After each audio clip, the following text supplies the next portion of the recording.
Welcome to the video, folks, and thanks for watching. This is your host, the Crane Man, and I'll be moving content down the line for you. Episode 3 of That's Right will explore flagrant hypocrisy amongst the corporate media and the internet parrots that repeat them. Let's get it flowing. To begin, we'll watch a clip of this video where you can see President Biden repeating the phrase, "Let's go Brandon," after a caller says it to him on the phone. Christmas as well. Merry Christmas and let's go Brandon. Let's go Brandon, I agree. Hey. If you're unaware of where the phrase "Let's go Brandon" comes from, the clip here will explain it for you. The chants from the crowd. Let's go Brandon. Brandon, you told me you were going to cut. They're not saying "Let's go Brandon." They're saying "F Joe Biden."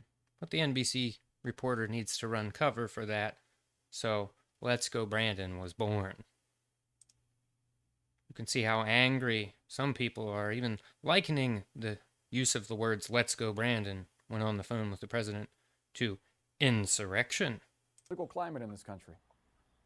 Yeah, look, it's ungracious, it's juvenile, it's reprehensible by the father, but I don't think it's fundamentally about incivility. I think it is fundamentally about insurrection. That's right. He thinks it's fundamentally about insurrection. Of course he does.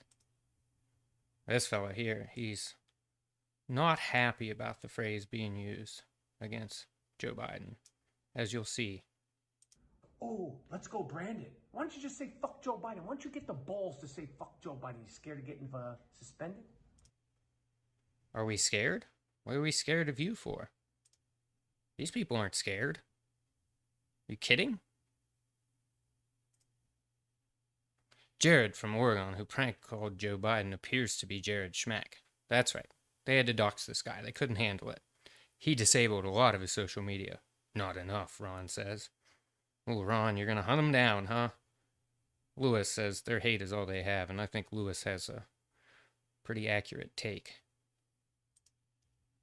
Yes Biscuit explains, freedom of speech allows you to say GFY in code to the POTUS on Xmas without fear of being incarcerated, tortured, and or being killed by the government. It does not guarantee your fellow citizens won't expose you for your public act in which you had no reasonable expectation of privacy.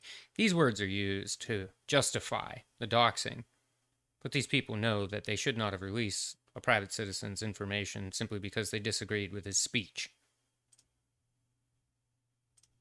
Here you can see them doxing him further. They say, "Let's go Brandon, shut down Jared Schmeck, the, quote, Christian schmuck who thought it was fine to troll President Biden on Christmas Eve." You can see they dox his family business, they dox his financial information repeatedly, because they just cannot handle anyone criticizing Biden. We'll move on to the excellent Twitter account, Defiant L's, who puts the hypocrisy that this video is based on out there for clear display. All can see. The Palmer Report on October 4th of 2020 says, "Hey Donald Trump, F you." The Palmer Report on December 24th of 2021 says, "Imagine being the kind of brain-dead loser whose entire political worldview is based on a phrase as incoherent and stupid as 'Let's go Brandon.'"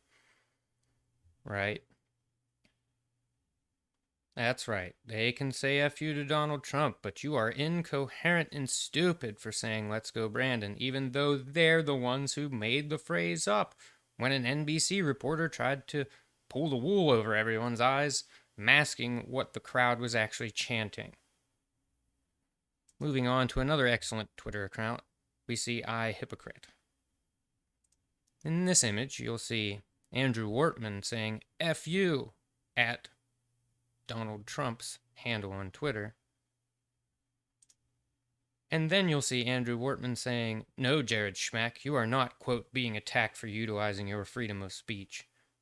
You're being rightfully condemned for expressing cowardly veiled vulgarity to the President of the United States on Christmas Eve in front of your kids in response to his kindness and generosity." That's right. Andrew Wortman thinks it's okay to say it to one, but not the other. And he's going to participate in denouncing this men for doing so. It's not even an inkling of self-awareness, it seems. Returning to Defiant L's, we see Tim Hannon say, F Donald Trump in the A with a leaning tower of Pisa, excuse me. That was on December 24th of 2020. 1 year later, on December 24th of 2021, the same man says anyone who utters "Let's go Brandon" eats a steady diet of feces. That's right. No self-awareness here either. But it keeps going. I Hypocrite shows us how Alex Cole says Trump can go F himself in reply to Jeff Mason.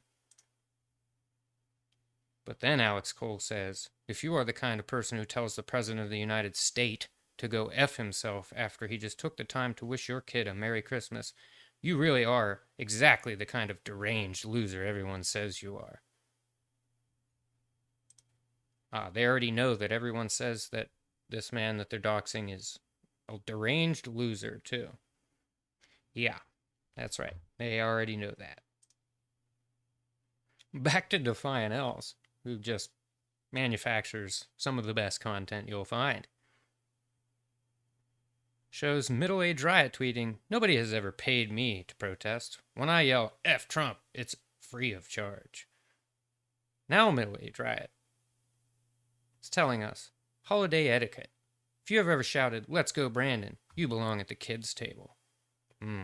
Again, we see that it's right that these people say how they feel to Trump, but how dare you say anything to Biden? We even have a good example here in headlines in the way that NBC News decided to cover a couple of things. Back in 2017, a woman flipped off the motorcade as Donald Trump rode by, and NBC News says, take that, Mr. President. Woman who gave finger to Trump's car wins election. We'll see how they covered Jared Schmeck's prank phone call. Parent uses right-wing slur during Biden call with NORAD Santa tracker. Seems distinctly different in its tone, doesn't it, NBC? But what would you expect from these people? Dan Gaynor puts it pretty well. The moronic scum, this scum's a little tough, pitching, quote, civility, spent 4 years telling us the President of the United States was a Russian agent. Let's go Brandon isn't just a criticism of senile Joe Biden. It's also a slam of the corrupt news media. I agree with this line extensively. I believe it's true. The reason people are using this is because the lady that was working for NBC during the interview used that term. And it's hilarious to watch them live action lie. And why not adopt the terms they use to make fun of them? Seems the only reasonable way to attempt to expose them to the absolute corruption that they're participating in. And the Right to Bear Memes has a couple of images for us. And shows from 2016 to 2020, these people said, F Trump. And at the end of 2016 to 2020, we see them saying, how could they say, let's go Brandon? Moving on, we have this image, which I don't care to explain, but really drives the hypocrisy message home. Then there's this, which is the same thing, but really shows exactly what you get out of these people. If you expected any more, well, we have another video coming soon that will show their hypocrisy when it comes to dealing with their own, just the same. Thank you for watching this video. Please like this video and subscribe to the channel if you want more blue-collar commentary from the Rust Belt. Connect to Old Foundry Media socials at the links presented on the screen now. Hope to see you next time.